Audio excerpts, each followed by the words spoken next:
Hi there, this is Ranjit from tech2bus.com, and today I'm going to review the Iomega NAS drive. Before getting into the review, I wanted to talk about a little bit about what is a NAS. NAS. It stands for Network Attached Storage. This is basically nothing but a hard drive with some specialized software that get attached to your network. Basically, then multiple computers from your entire network can access this drive to store data. You can also use it as a backup drive, etc. So basically a NAS helps you in centralizing all your data at one place, and it is easier that way to manage your data.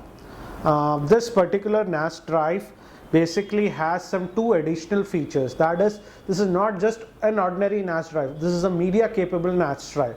By media capable, I mean that it has a built-in basically media server, a DLNA and an iTunes server, and also it has a built-in torrent client so that you can download torrents directly on this NAS drive even when your computer is switched off. Regarding the media server, I loaded some movies and music on the NAS, and I was easily able to stream it over my network to DLNA enabled devices like my PS3 and WD TV, which is a network media player, and it had no problem streaming high definition videos of 1080p and 720p over the network. I was also able to play music via the iTunes server on my network connected devices. So let's get into the details of this server, this NAS. This is the hardware overview of the NAS drive. This is the front look, nothing but this is made of a plastic, a grill. On the sides, this entire body is made up of metal, and it looks really good even on your desk. You won't mind putting this drive on your desk, it looks great. Here are the two LEDs. This lights up in white color, and basically whenever there is network activity it blinks, and this shows the network whenever it's booting or shutting down. This goes on blue. On the back, few ports, I'll go over them. Let me zoom it a bit so that you get a better view. This is the on off basically button. Basically you don't need to use this on off button. Whenever you switch on the power, the drive gets automatically booted, but if you hold the button for about 5-6 seconds, you can shut down the drive directly via this button.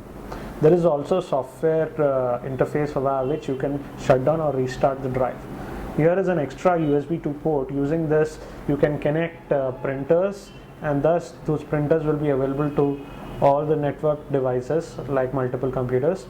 And also you can attach an external hard drive to expand the storage of this NAS drive.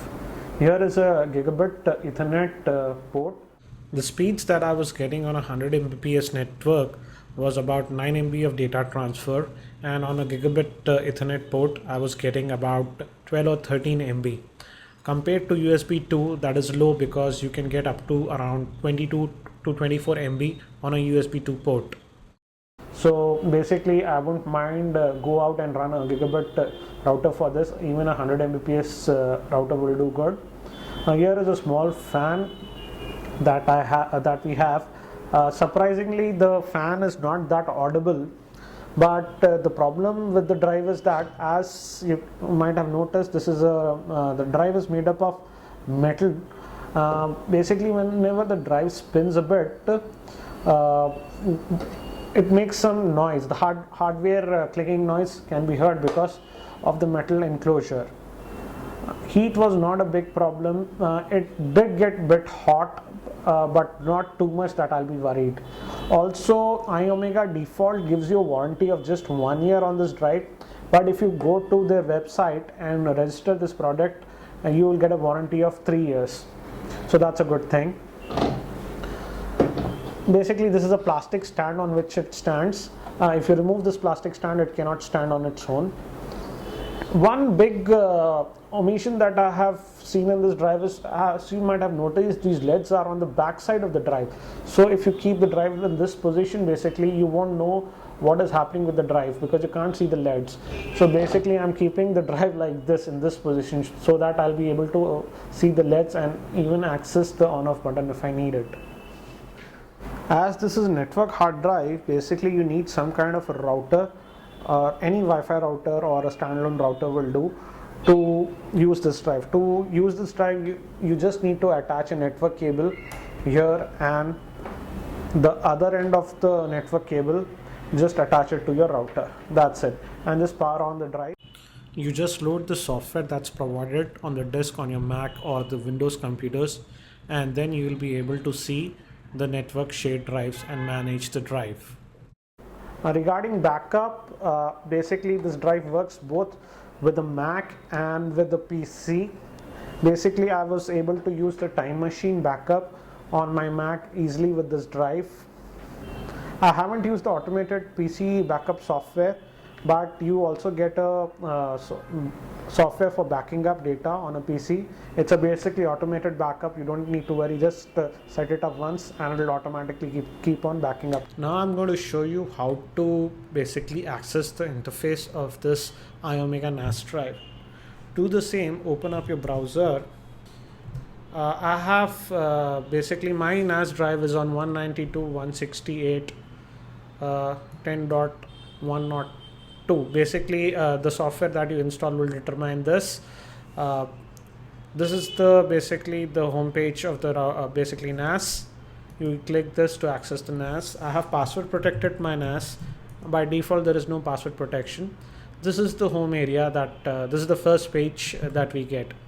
Basically it shows the status of our overview of the NAS drive, basically the firmware. I have used about 174 GB of the space out of the 1 terabyte. You can click the disk icon to get the capacity. Basically the formatted capacity is 972 GB. Basically we even have remote access with this NAS drive. For example, if you're a freelancer or somewhere and move about a lot, and you need to access the data that is on your NAS drive from outside, basically using the internet, you can do that using this option. So all the data is basically divided up into folders. These are the folders that actually we get with the NAS drive. Active folder, I have made a folder called backup where basically my backups reside. You have the setting to basically allow a particular folder to be available to all the user or to just to specific users. Basically I have secured this folder so that it's only available to this username, basically Ranjit iMac.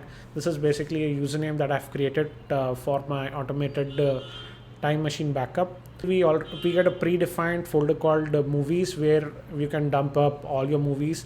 Similarly, basically we get a folder for music where we dump all our music. Again, these with these options, as you see, we have iTunes DLNA options. You can switch what type of media serving capabilities do you require with this folder. Allow the iTunes server to be with this folder and a DLNA server. Basically for the movies I use a DLNA device, so I'm keeping the DLNA option. Similarly, we can do it for musics and photos. Again, with photos, I have basically not allowing everybody to view it on my network.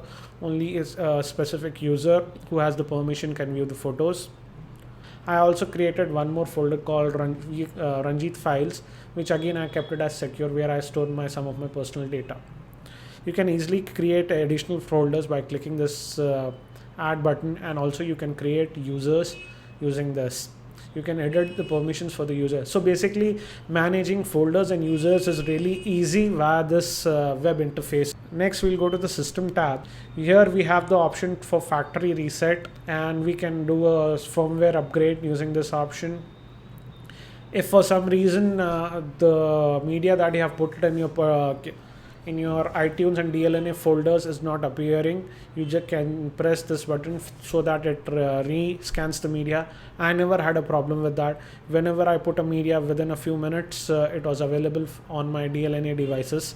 You can also shut down the NAS from this button and restart. It is advisable that you keep this NAS on a UPS, basically because it runs a Linux server inside it, and powering it, abrupt power outages can have problems. So I suggest that if you plan to use this NAS drive, connect it to your UPS device. Using this Iomega NAS drive, you can even download torrents directly on this NAS drive. Thereby, the torrents can continue to download even when your computer is switched off. To do the same, you need to go to this active folder, and there is a tab of torrents. You need to enable that. System of enabling torrents is really bit different. You just need to go to the torrent folder. It's under active folders, torrents here. Right now this folder is empty. You just need to drag and drop the torrents over here, and the torrent download should start. For example, let me do that. I have this Ubuntu torrent, and I'm going to drop it here in the torrent folder. I have already dropped it. Now let us go to the torrent. As you can see, the torrent has been populated here and will continue to download. You don't have much info what is happening with the torrent, how many seats, etc. You have basic functionality. You can pause the torrent if you like. You can delete the torrent if you like. After a torrent is automatically downloaded, it appears in this folder, and you can then move it to any folder or your computer. Basically, I have found that you can also download multiple torrents with this torrent client, and we also get some basic settings. For example, you can set the maximum amount of speed based upon your network, and the maximum upload speed. I did not have to change any port number here. It was downloading the torrents without any issues. But if you have some weird firewall issues, you might need to change the port number. So the torrents basically work without any issues. As you can see, this torrent is automatically being downloaded. It says that it will take about 10 hours more to download this Ubuntu torrent. The other good thing I have noticed about this NAS Iomega drive is that the power consumption. It consumes just around 12 watts of power. So I don't mind this NAS drive to run throughout the day. Compared to a typical PC which consumes around 120 to 200 watts, this drive might be ideal if a person downloads a lot of torrents, or basically uses a standard computer to stream his media to different DLNA devices. Regarding the noise generated from this drive, there is hardly any noise that is being generated from the fan. The only noise that I hear is from the hard drive noise, internal hard drive noise, and that is a bit amplified due to the nature of the enclosure, that is of metal. I keep the drive about 4 feet from me, and it is pretty silent. It would have been a bit better if Iomega would have put a bigger fan on this drive, because it does get heated up a bit, but I'm not that too worried, because by registering this product on Iomega site, we get a 3-year warranty. Again, if you have any specific questions or comments regarding this Iomega network drive, please post them in the comment section below, and I'll try to answer them. I hope this video was helpful. If you like this video, please give a thumbs up. You can also subscribe to my channel to be notified about my future videos. That's it for now, and hopefully I'm going to see you in another video.